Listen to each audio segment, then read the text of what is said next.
There is a specific kind of worldview born on quiet, tree-lined streets. It is the belief of the comfortable citizen who considers themselves a pacifist, firmly opposing any form of revolutionary violence on strict moral grounds. But that domestic tranquility does not exist in a vacuum. It is heavily subsidized, funded, and maintained by an invisible global apparatus of extreme, continuous force. The modern standard of living requires direct warfare, CIA-backed coups, proxy conflicts, and engineered famines. These are industrial-scale operations designed to keep global resources flowing in one specific direction. The architects of this system calculate the cost in human lives.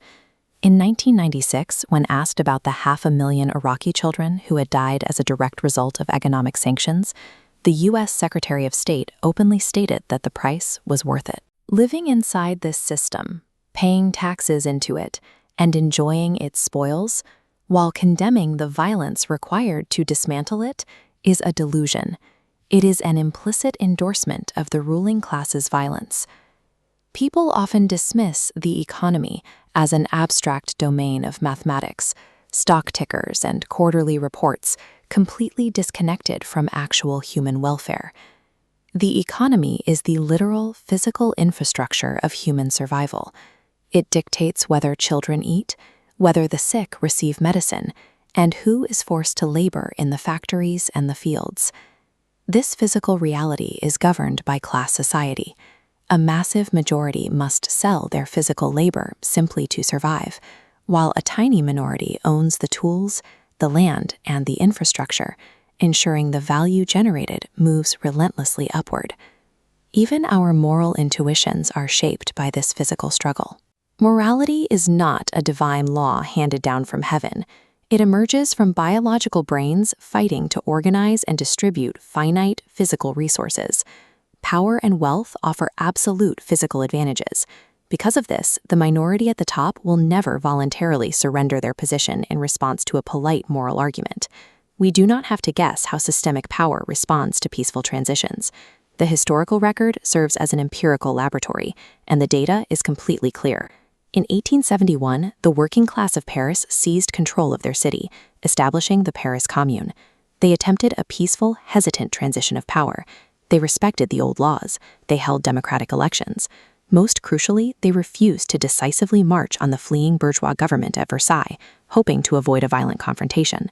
The ruling class used that hesitation to regroup their military.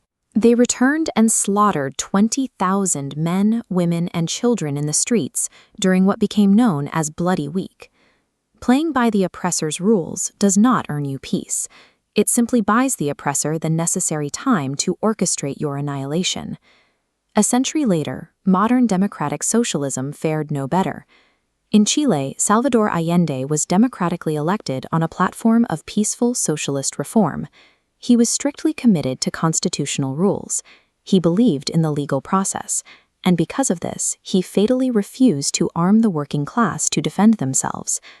On September 11, 1973, U.S.-backed military forces overthrew the democracy. Allende died in the coup, and thousands of civilians were tortured and martyred under the decades of fascist dictatorship that followed. In Indonesia in 1965, the massive Communist Party attempted the exact same strategy, pursuing legal parliamentary politics instead of armed struggle. The blowback was one of the worst massacres of the 20th century. A U.S.-backed military purge slaughtered up to 1 million suspected communists and sympathizers. History demonstrates an unbreakable pattern.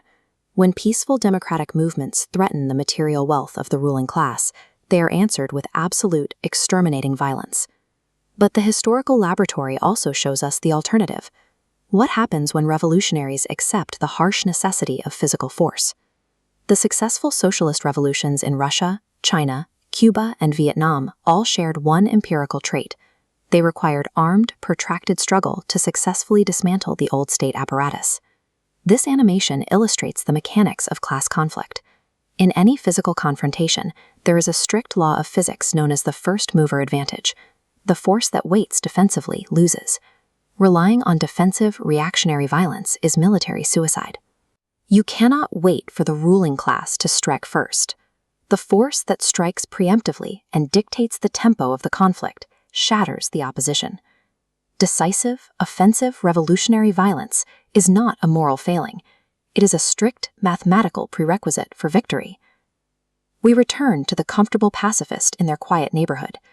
Their peace is a fragile bubble, fully insulated from the chaos raging directly beneath it. To maintain this illusion, they rely on theology and moralism. Lenin referred to this as spiritual booze, ideological tools engineered to teach the exploited that obedience to earthly masters is a virtue. Stripped of its ideological shields, the pacifist position is a staggering hypocrisy. It dictates that the oppressor may use limitless violence to maintain their power, but the oppressed are strictly forbidden from using violence to liberate themselves. There is no binary choice between violence and peace. The violence is already happening right now. Refusing to support the physical struggle of the oppressed is not a neutral act. It is active, cowardly complicity in the endless brutality of imperialism. You have to choose your side.